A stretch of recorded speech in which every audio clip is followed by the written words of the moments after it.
Only by facing ourselves sincerely can we resolve karma when it strikes. I see how twisted my own heart is. I am not beautiful, yet I try to make myself look beautiful and forget that I wasn't originally beautiful. After dressing myself up to appear beautiful, I forgot that this beauty is artificial. Or I pretend to be elegant, to be ladylike, but it's just an act. I'm not refined at all. At home, I'm rough, loud, and lack grace. But when the phone rings and it's a man, my voice instantly softens. If someone says I'm gentle, I feel delighted, as if they truly understand me. I begin to believe I am really a gentle woman. I'm acting, and then I forget I'm acting.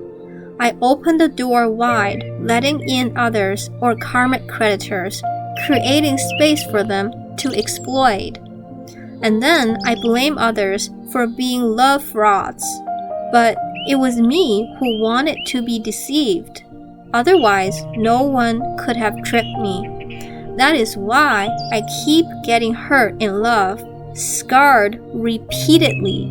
It's my ego, my twisted heart, that causes the pain. That's why the history of being emotionally manipulated by love frauds keeps repeating itself. And what is the root of this repetition? My own ego.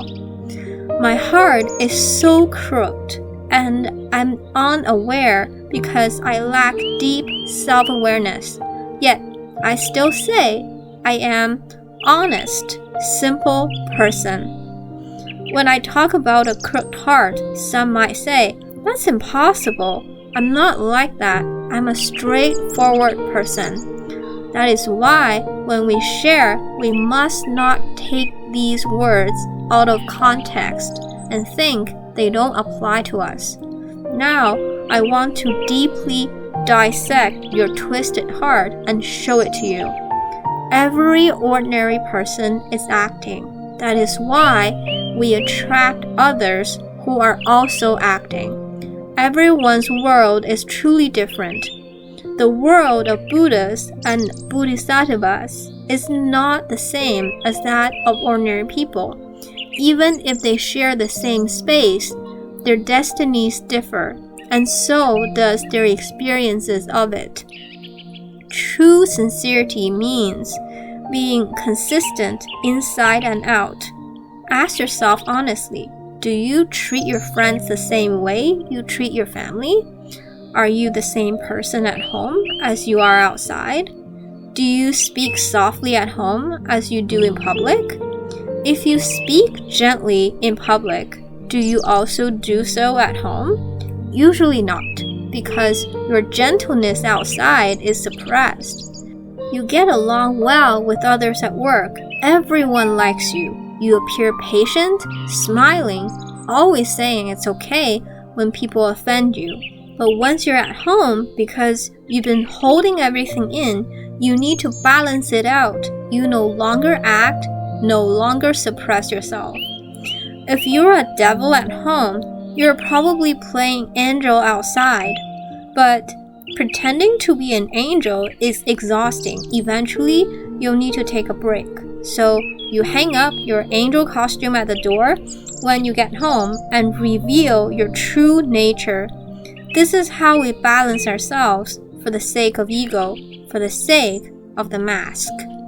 If you don't take that mask off and rest for a bit, you'll go mad.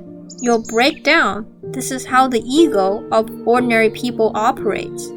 I'm not asking your behavior to be consistent inside and out. I'm saying your essence should be. If it isn't, it's because of your ego. Because you desire something. You want a good image, or power, or money, or to be loved, or to be respected, or to feel important, or maybe something else. But that desire doesn't come from your essence. It's not what you truly need, it's what your ego wants. Have you truly reflected deeply?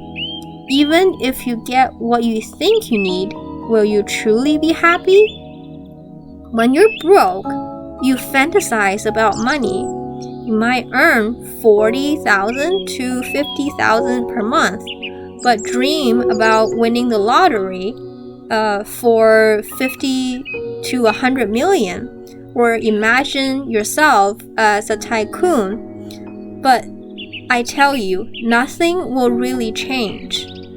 You will still need just the basics: food, clothing for warmth, shelter from wind and rain, and the ability to move around. These are the only true needs of life. Everything else is just emptiness. You chase things because life feels dull. Even when you get what you chase, you're still bored.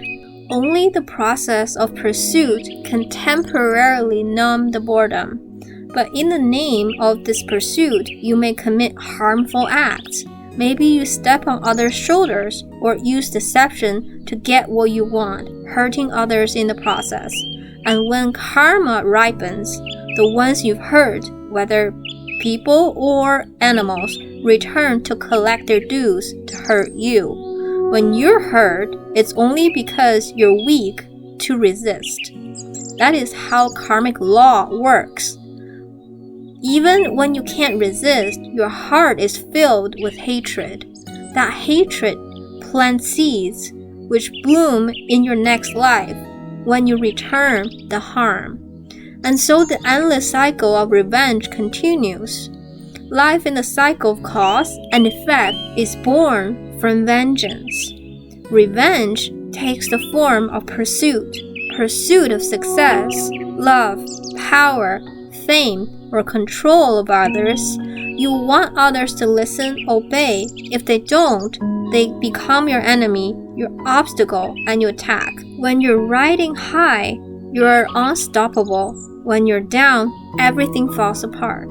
You're left helpless, bullied, overwhelmed, drawn in endless tasks, with no tears left to cry. Why? Because in past lives, you dumped work on others, causing them pain. So in this life, others dump tasks on you, making you miserable. This is the law of cause and effect. Where does it come from?